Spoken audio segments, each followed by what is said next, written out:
ఎందుకు వింటాడంటే ఆయన నిన్నే చూస్తూ ఉన్నాడు. కొండ మీద చేరి నిన్నే చూస్తూ ఉన్నాడు ఆయన. వాళ్ళందరూ చేరి అక్కడ ప్రార్థన చేశారు. ప్రభు తమ దగ్గరకు రావాలని కోరుకున్నారు. అయ్యా త్వరగా రా అయ్యా, మేము సమస్యలో పడిపోయామయ్యా, అయ్యా మేము ఇరుకులో పడిపోయామయ్యా, అయ్యా మేము పాపము ఊపిలో పడిపోయామయ్యా, ప్రభు మమ్మల్ని రక్షించు ప్రభు, ఓ మేము ఇక్కడ ఇరుక్కోబోయాం ప్రభు కోరేట రమ్మని. ఆమేన్ హల్లెలూయా. అర్థమవుతుందా? ప్రైజ్ లా. ఆయన కోరారు. వారు నిలబడి చుట్టూ చూశారు, ప్రార్థన చేసేసి అప్పుడు ఆ రోడ్లు పైకి లేచి నిలబడి చుట్టూ చూస్తూ ఉన్నారు. ప్రార్థన చేసేసారు, చుట్టూ చూస్తూ ఉన్నారు. ప్రైజ్ లా. హల్లెలూయా. అదిగో అక్కడ ఆయన నీటి మీద నడుస్తూ వస్తున్నారు. ఎప్పుడైతే ఆయన పిలిచారో, ఎప్పుడైతే ప్రార్థన పెట్టి ఆయన పిలిచారో అప్పుడే వచ్చాడు ఆయన వాళ్ళ కాడికి. నడుస్తూ వస్తూ ఉన్నాడు ఆయన వాళ్ళ కాడికి. ఆమేన్.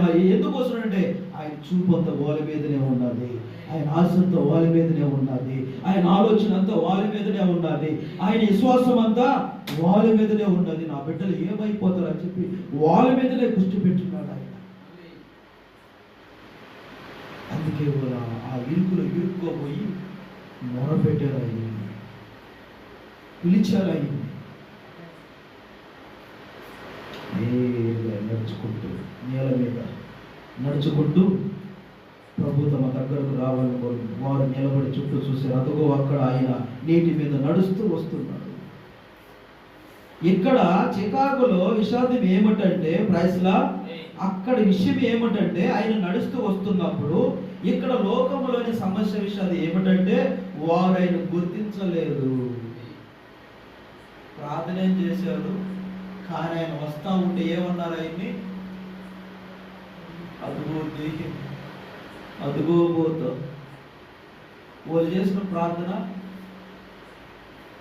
ఏమైపోయింది, వ్యర్థమైపోయింది. ఆయనేం వచ్చేసాడు. ఈ కాలంలో విషాదం ఏమిటంటే ఒక్కొక్కసారి నువ్వు కూడా అటువంటి ఊపిరిలో పడిపోయినప్పుడు, నువ్వు కూడా అటువంటి ఇబ్బందులు పడిపోయినప్పుడు, నువ్వు కూడా అటువంటి కష్టాల్లో పడిపోయినప్పుడు దేవుడు ప్రార్థన చేస్తావు, కానీ నీ ప్రార్థన విన్నాడు ఆయన, నీకు సహాయం ఏదో చేశాడు, కానీ నువ్వేం చేసావు అక్కడ ఆయన మర్చిపోయావు. ఇంకా చెప్పాలంటే ఇక్కడ లోకంలోని సమస్య విషయాలు ఏమిటంటే వారు ఆయన గుర్తించలేదు.